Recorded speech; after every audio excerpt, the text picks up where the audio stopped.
Hello everyone, আসসালামু আলাইকুম। আশা করি সব আলহামদুলিল্লাহ ভালো আছেন। অবশ্যই এখন আমরা আগের তুলনায় ভালো আছি, কারণ অনেকে জানেন যে আমি প্রায় দীর্ঘদিন অনেক দিন হয়েছে আমি নতুন কোনো ভিডিও আপলোড করি নাই, কারণ দেশের সামগ্রিক অবস্থা খারাপ ছিল, আন্দোলন সব কিছু মিলিয়ে আসলে ওভাবে ভিডিও বানানোর মতো কোনো পরিস্থিতি ছিল না যে আমি এখন ভিডিও বানাবো এই সময়। তো সবার সাথে একতা প্রকাশ করেই নতুন কোনো ভিডিও বানাই নেই, নতুন কোনো আপডেট দেয় নেই। আর আপনারা অবশ্যই অনেকে জানেন যে ইউএস অ্যাম্বাসির অবস্থা আসলে ভয়াবহ বর্তমানে। ওরা এই যে এমন অরাজকতার কারণেই অ্যাম্বাসির কার্যক্রম আপাতত বন্ধ রাখছে, বাট আমরা খুব শীঘ্রই এ ব্যাপারে নতুন আপডেট পাবো। তো সবাইকে প্রথমে বিজয় শুভেচ্ছা জানাই যে দেশের এই ক্রান্তি লগ্নে আমরা হাসিনা সরকারকে পতন ঘটিয়ে ছাত্র আন্দোলনের মধ্য দিয়ে আমরা আমাদের বিজয় সুনিশ্চিত করছি। সকল শহীদ ভাই বোনদের প্রতি আমি শ্রদ্ধা জানাই। তাদের ত্যাগের বিনিময়ে আমরা আজকে এই স্বাধীনতা পেয়েছি নতুন করে, আবার হাসিনা সরকারকে পতন ঘটিয়ে। আপনারা অনেকে জানেন, যারা আমাকে ফলো করেন ইউটিউবে, ফেসবুকে, তারা জানেন যে আমি শুরু থেকেই এই আন্দোলনে একত্রতা প্রকাশ করে এসেছি। আমেরিকা থেকেও, আমাদের আমেরিকাতে মিনেসোটা স্টেটে মিনিয়াপলিস সিটিতে আমরা প্রতিবাদ সমাবেশ, বিভিন্ন আন্দোলনের ব্যবস্থা করি। তার পরিপ্রেক্ষিতে আমরা এখানে আন্দোলন করি, প্রতিবাদ কর্মসূচি করি, সেগুলো আমার ইউটিউব চ্যানেলে আপলোড করা আছে, আপনারা অনেকেই দেখছেন। এমন একটা অবস্থা হয়েছিল যে যদি হাসিনার বিরুদ্ধে যেগুলো সত্য সেগুলো বলছি প্রতিবাদ কর্মসূচিতে। আমি নিজেও সেখানে বক্তৃতা দিছি প্রায় 5 থেকে 10 মিনিটের উপর। তো ওখানে যেসব কথাগুলো বলছিলাম, যদি সে ক্ষমতায় থেকে যাইতো তাহলে অবশ্যই আমাকে আয়নাঘরে পাঠিয়ে দিত, আর না হলে আমাকে গুম করে ফেলতো, যেটা সে করে, যেটা তার হচ্ছে ক্যারেক্টার, যে কাজগুলো সে সবসময় করে থাকে। তো আমি বলবো না কোনো দলই ভালো, সব দলই একই। আমরা নিরপেক্ষ থাকা উচিত, আমরা আমাদের শিক্ষার্থীরা সবাই ঐক্যবদ্ধ থাকা উচিত। তো যাই হোক, ওসব কথা বাদ দেই, মূল কথায় আসি। তো আজকের এই ভিডিওটা মূল কারণ হচ্ছে যে আমাকে এক ভাই একটা কমেন্ট করছিল, তার একটা কমেন্টের মধ্যেই অনেকগুলো ইম্পর্টেন্ট কোশ্চেন আমি দেখলাম। তো আমার কাছে ব্যাপারটা খুব ভালো লাগছে। তারপর আমি ভাবলাম যে যখন দেশের পরিস্থিতি ভালো হবে তখন ইনশাল্লাহ এই বিষয়টা নিয়ে তার কমেন্টের উপর ভিত্তি করে, ওই প্রশ্নগুলোর উপর ভিত্তি করে আমি একটা ভিডিও বানাবো, একটা রিপ্লাই আনসার ভিডিও বানাবো। তো যেইভাবে সেই কাজ, আজকে অনেকদিন পর আজকে আমার ডে অফ, আমি আজকে ফ্রি, তো ভাবলাম যে এই ব্যাপারে একটা ভিডিও বানাই। তো আমি শুরু থেকে প্রশ্নগুলো পড়ি। ভাইটার নামটা আমার ঠিক মনে নেই, বাট আমি জানি সে নিশ্চয়ই যদি ভিডিওটা দেখে সে কমেন্ট করবে। তো যাই হোক, তো সে তার প্রথম যে প্রশ্নগুলো করছে, যে প্রথম প্রশ্নটা ছিল যে যারা ইন্টারন্যাশনাল স্টুডেন্ট হয়ে যায় তাদের কয়দিন ক্লাস করা লাগে। তো আমি বলবো যে আপনি যেহেতু ইন্টারন্যাশনাল স্টুডেন্ট হিসেবে আপনি F1 ভিসা নিয়ে এখানে আসতেছেন, অবশ্যই আপনাকে এখানে নিয়মিত আপনার ক্লাস স্কেজুল অনুযায়ী ক্লাস করতে হবে। এখন এটা ডিপেন্ড করে আপনার যে মেজর, ওই মেজর থেকে আপনাকে কয়দিনের জন্য ক্লাস স্কেজুল আপনি করতেছেন সেটা ডিপেন্ড করে। যেহেতু আমাদেরকে 12 ক্রেডিটস মাস্ট নিতে হয়, এখন আপনি চাইলে, যদি আপনার সম্ভব হয় আপনার পক্ষে, আপনি একদিনেও 3টা ক্লাস নিতে পারবেন। আর যদি মনে করেন যে না, একদিনে আমার জন্য 3টা ক্লাস নেওয়া কষ্টকর, আমি একদিনে সবগুলো ক্লাস নিতে পারবো না, আমি 3 দিনে 3টা ক্লাস নিব, অথবা 4 দিনে 3টা ক্লাস নিব। যেহেতু 3 ক্রেডিটের কোর্স এখানে 1 ক্রেডিট থেকে শুরু করে, 1 ক্রেডিট থেকে শুরু করে 4 ক্রেডিট পর্যন্ত কোর্স আছে, 5 ক্রেডিটেরও কোর্স আছে, বাট 5 ক্রেডিটটা খুব রেয়ার। আমি জাস্ট একটা ক্লাস পেয়েছিলাম 5 ক্রেডিটের, সেটা ছিল আমার স্প্যানিশ কোর্স। তো আমি সেখানে স্প্যানিশ শিখছিলাম, প্রায় আমার 4 মাসে একটা কোর্স ছিল, 5 ক্রেডিট ওইটা। তো যাই হোক, তো আপনার যে 4 ক্রেডিটের 3 আর 4 ক্রেডিটের কোর্সগুলো হচ্ছে বেশি কমন। তো আপনি ভেঙে ভেঙে চাইলে নিতে পারেন, আপনি আপনার মতো করে আপনি স্কেজুয়াল সাজিয়ে নেবেন। কারণ আপনি যদি বেশি প্রেশার নিতে পারেন, আপনি যদি একদিনে মনে করেন যে আমি সব অ্যাসাইনমেন্ট করে ফেলতে পারবো, সব হোমওয়ার্ক করে ফেলতে পারবো, তাহলে আপনি একদিনে ক্লাস নেন, সমস্যা নেই। বা আপনি যদি মনে করেন যে আমি রিল্যাক্সে ক্লাস করবো, তাহলে আপনি ওভাবে স্কেজুয়ালটা সাজাতে পারবেন, কোনো সমস্যা নেই। কিন্তু আপনার প্রত্যেকটা ক্লাস আপনার মিনিমাম 1 ঘন্টা, 1.5 ঘন্টা, 2 ঘন্টা উপর হয়। এমনও ক্লাস আমি করছি একটা ক্লাস 3 ঘন্টা, একটা লেকচার, একটা সাবজেক্টের ক্লাস, কোর্সের ক্লাস 3 ঘন্টা। তো এটা আপনাকে মাথায় রাখতে হবে যে আপনি যদি একদিনে সবগুলো কোর্স নিতে চান, আপনি কি এটা ম্যানেজ করতে পারবেন কি না, এটা হচ্ছে কথা। তো এটা আপনি অবশ্যই উত্তর পাইছেন আমি মনে করি। আপনার নেক্সট কোশ্চেন ছিল, যারা পার্ট টাইম অফ ক্যাম্পাস চাকরি করে তারা কি ক্লাস করে নাকি মাঝে মাঝে অ্যাটেন্ড করে থাকে। এখন আপনি যে পার্ট টাইম অফ ক্যাম্পাসের কথা বললেন, এটা তো ইলিগেল, এটা তো সম্পূর্ণ ইলিগাল। আপনি তো ইন্টারন্যাশনাল স্টুডেন্ট হিসেবে অফ ক্যাম্পাস কোনো জবই করতে পারবেন না, আপনি অন ক্যাম্পাস জব করতে পারবেন। যেহেতু এটা ইলিগাল কাজ, তারপর আমরা অনেকে করে থাকি। তো আমি এই ব্যাপারে আমার আসলে কোনো অ্যান্সার দেওয়ার নাই, কারণ ইলিগাল এই ব্যাপারগুলো নিয়ে ভিডিও তো সরাসরি কথা বললে আমার জন্য বিপদ, আপনার জন্যও বিপদ। তো এটা আপনি নিজেই বুঝে নেবেন যে নিজ দায়িত্বে নিজের যদি করতে চান আপনি নিজ দায়িত্বে করবেন জব, ওটা আপনার একান্ত ব্যক্তিগত ব্যাপার। আমি এই ব্যাপারে আপনাকে কোনো সাজেশন দিতে পারবো না। ধরা কেউ খায় না, কিন্তু ধরা খাইলে জামিন নাই, এটা হচ্ছে কথা। তারপর আপনার আরেকটা কোশ্চেন ছিল যে শিক্ষকরা ক্লাস না করলে কোনো সমস্যা করে কি না। ইয়েস, অবশ্যই সমস্যা করে। এটা আপনার শিক্ষকরা এখানে সমস্যা করার কোনো কিছু নাই, কিন্তু ওই যে আপনার একটা গ্রেড থাকে, টোটাল গ্রেড, ওই গ্রেডে আপনার ইফেক্ট পড়বে, কারণ এখানে অ্যাটেন্ডেন্সের উপর আপনাকে গ্রেড দেওয়া হয়। আপনি যদি নিয়মিত ক্লাস না করেন তাহলে আপনার গ্রেড ড্রপ করবে। দেখবেন যে আপনি 1-2 দিন ক্লাস মিস দেওয়ার কারণে আপনার এই প্লাসটা মিস করছেন আপনি। তো এটা এখানে এই ব্যাপারগুলো অনেক ম্যাটার করে।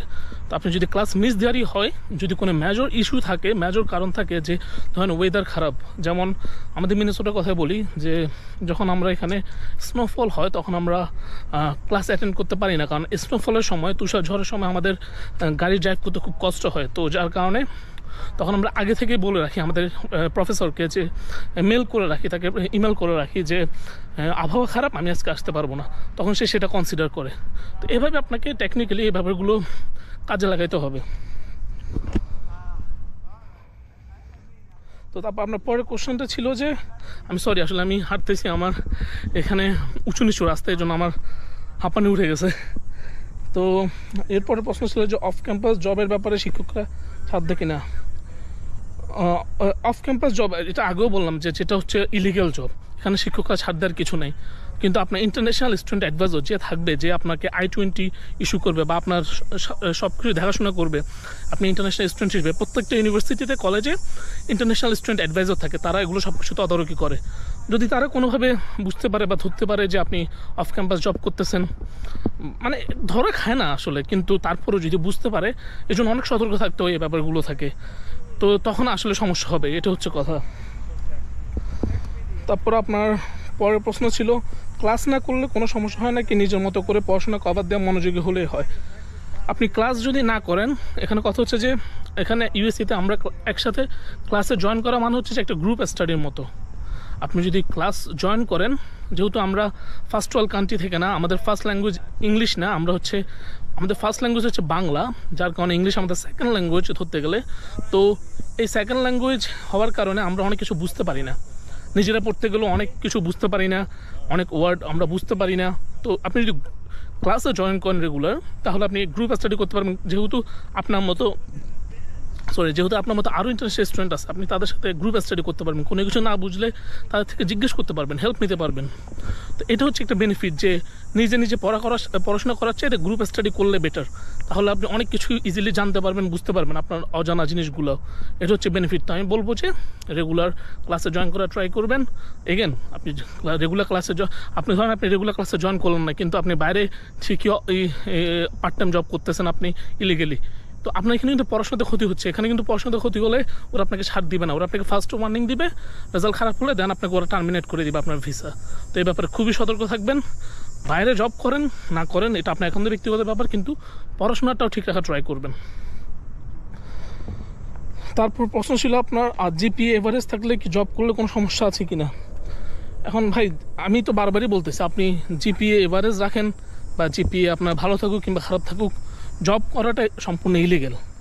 এখন আপনি যদি ইলিগেলি জব করে আপনি মেনটেন করতে পারেন আপনার জিপিএ, আপনি জবে মনোযোগ বেশি দিয়ে যদি পড়াশোনায় আপনি, কারণ যেহেতু আপনি বাইরে পার্ট টাইম জব করবেন, আপনার কিন্তু সেখানে পড়াশোনার ব্যাঘাত ঘটবে অবশ্যই।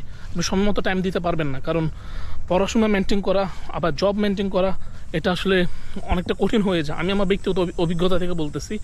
তারপরে আলহামদুলিল্লাহ আমার জিপিএ ভালো ছিল, আমি মেনটেন করা ট্রাই করছি, অনেক কষ্ট হয়েছে, বাট আমি জবে সময় না দিয়ে পড়াশোনায় মনোযোগ দেওয়া ট্রাই করছিলাম। যেহেতু এখানে একটা ভালো রেজাল্ট করলে, ভালো জিপিএ করলে আপনি একটা ভালো জব পাবেন, এটা হচ্ছে বড় ফ্যাক্ট।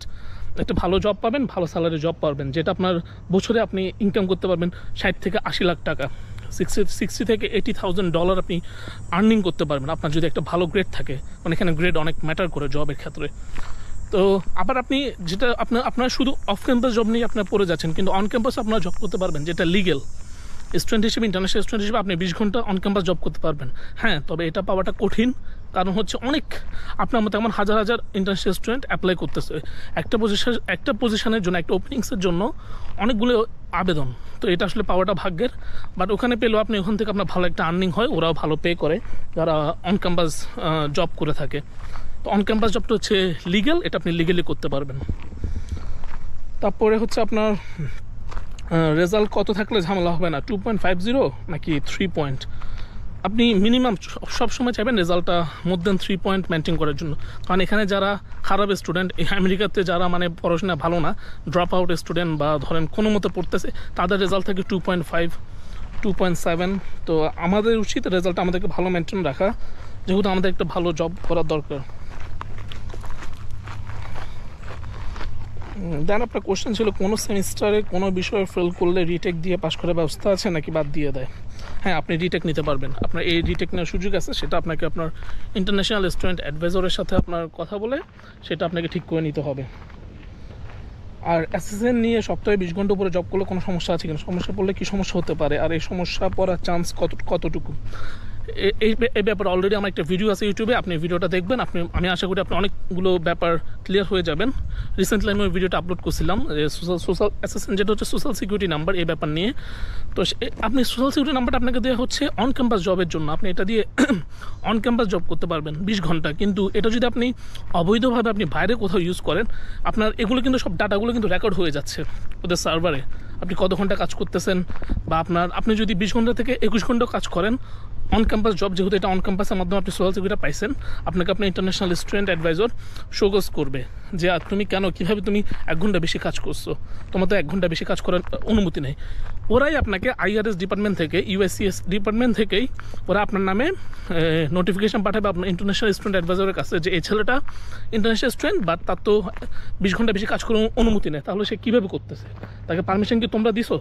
তখন এগুলো নিয়ে আসলে অনেক ঝামেলা পড়বেন আপনি, এমনকি আপনার ভিসা টার্মিনেট হয়ে যেতে পারে, আপনাকে ওরা ভিসা আপনার ভ্যান করে আপনাকে টার্মিনেট করে ডিপোর্ট করে দিতে পারে, আপনি ডিপোর্ট হয়ে যেতে পারে, মানে আপনাকে দেশে পাঠিয়ে দিবে। এটা হচ্ছে মূল কথা, যেহেতু আপনি নিয়মের বাইরে কাজ করতেছেন। এগুলো কিন্তু বাংলাদেশের মতো না যে আপনি টাকা দিয়ে ম্যানেজ করবেন, এখানে সব কিছু রেকর্ড থাকে, সব কিছু সার্ভার রেকর্ড হয়ে যায়। তো অবশ্যই এগুলো সাবধানতা অবলম্বন করার ট্রাই করবেন, এগুলো ভুলও করার চেষ্টা করবেন না। তারপর আপনার কোশ্চেন ছিল যে অ্যাসিস্ট্যান্ট ছাড়া বিভিন্ন স্টোর অফ ক্যাম্পাসে কাজ করা যাবে কিনা, সমস্যা পড়তে হয় নাকি। যেটা বললাম যে অ্যাসিস্ট্যান্ট ছাড়া কাজ করলে সেটা হচ্ছে আপনার ইলিগেল জব, ক্যাশ জব, তো এটা অবশ্যই ইলিগেল। তো এটা ধরা পড়ে না, বাট ধরা পড়তে কতক্ষণ, তারপরেও সাবধানে কাজ করবেন যদি করে থাকেন, যতটুকু গোপনীয়তা বজায় রাখা যায়।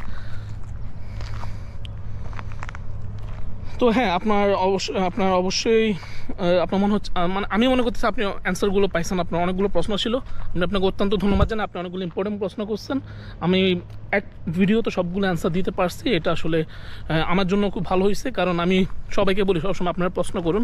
অনেকে একটা কমন প্রশ্ন সবসময় করেন যে স্কলারশিপ নিয়ে ভিডিও বানাইতে। ভাই অনেস্টলি আমি নিজে কোনো স্কলারশিপে অ্যাপ্লাই করি নাই, আমি স্কলারশিপ পাইও নাই, কারণ আমি স্কলারশিপ নিয়ে আমার অ্যাপ্লাই করার সেই প্ল্যানিংটা ছিল না, আমি করি নাই। কারণ আমি যখন অ্যাপ্লাই করছিলাম তখন আমাকে যেটা আমার কাউন্সিলর বলছিল যে স্কলারশিপ নিয়ে তুমি অ্যাপ্লাই করলে তখন ভিসা রিজেক্ট হওয়ার চান্স অনেক বেশি ছিল স্কলারশিপ নিয়ে অ্যাপ্লাই করার পরেও।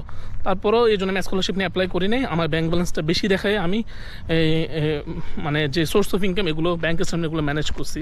কারণ তারা যেভাবে আমাকে কাউন্সিলিং করছে, কনসালটেন্সি ফার্ম, আমি ওদের মাধ্যমে ওভাবেই করছি। যাক আলহামদুলিল্লাহ ভিসাও হয়েছে, ডকুমেন্টসও ভালো ছিল। তো এটাই আর কি। তো স্কলারশিপ নিয়ে আসলে আমাকে প্রশ্ন করলে আমি কোনো অ্যান্সার দিতে পারবো না। আপনারা গুগল থেকে হেল্প নিতে পারেন, অথবা কোনো পরিচিত বড় ভাই অথবা কোনো কনসালটেন্সি ফার্মের সাথে যোগাযোগ করতে পারবেন। তারা আপনার ফাইল দেখে, বর্তমান সিচুয়েশান দেখে আপনাকে ওরা ভালো একটা গাইডলাইন দিতে পারবে। এটা হচ্ছে আমার কথা। তো যাই হোক, আমি মনে করি যে ভাইটার প্রশ্নগুলো করছিলেন তিনি অ্যান্সারগুলো পাইছেন। আমি আরও কিছু এমন বড় কমেন্ট পাইছি যেগুলোতে অনেকগুলো প্রশ্ন আছে, ইনশাল্লাহ আমি সেগুলো নিয়েও ভিডিও বানাবো। আশা করি আপনাদের অনেক উপকারে আসবে। আমি আমার ক্ষুদ্র অভিজ্ঞতা থেকে যতটুকু পারি শেয়ার করতেছি, ভুল ত্রুটি মাফ করবেন। অনেক কিছু হয়তো ভুল বলি বা অনেক কিছু আমার জানা নাই, তো আপনারা এগুলো অবশ্যই আমাকে কারেকশন করে দেওয়ার ট্রাই করবেন যদি ভুল বলে থাকি কোনো কিছু। যারা এখানে থাকেন আমেরিকাতে, যারা ভিডিওগুলো দেখেন, তারা হয়তো আমার মতো অনেক অভিজ্ঞতা আপনাদের আছে, তো অবশ্যই তারা চাইবেন যে আমাকে ভুলগুলো ধরে দেওয়ার জন্য। তো যাই হোক, আজকে এই পর্যন্তই। আপনারা সবাই ভালো থাকবেন, আর যে কোনো প্রশ্ন থাকলে আমাকে জানাবেন, আমি ইনশাল্লাহ সেটা রিপ্লাই ভিডিওর মাধ্যমে অ্যান্সার করার ট্রাই করব। তো সে পর্যন্ত সবাই ভালো থাকুন, সুস্থ থাকুন। আসসালামু আলাইকুম, আল্লাহ হাফেজ।